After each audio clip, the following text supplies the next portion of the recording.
বন্ধুরা, সারা বছর আমরা দুনিয়ার ব্যস্ততা আর খাওয়া দাওয়ায় মশগুল থাকি, কিন্তু তারপর এমন এক মাস আসে যা আমাদের আত্মাকে শান্তি দেয় এবং আমাদের দেহকে পবিত্রতা দান করে। সে মাস হলো রমজানুল মোবারক। কিন্তু কখনো কি ভেবে দেখেছেন আল্লাহ কেন আমাদের উপর এই ক্ষুধা ও তৃষ্ণা ফরজ করেছেন? এর পেছনে কি হিকমত আছে, কি সওয়াব আছে, আর এটি ছেড়ে দেওয়ার পরিণাম কি?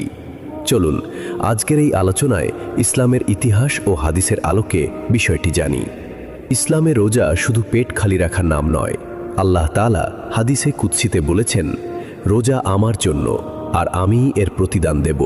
ভাবুন তো, যখন প্রতিটি নেক কাজে সওয়াব ফেরেশতারা লিখে রাখেন, সেখানে রোজার পুরস্কার স্বয়ং সৃষ্টিকর্তা আল্লাহ নিজের জিম্মায় নিয়েছেন। জান্নাতে একটি বিশেষ দরজা আছে যার নাম আর রাইয়ান। কিয়ামতের দিন ঘোষণা করা হবে, রোজাদাররা কোথায়? শুধু তারাই সেই দরজা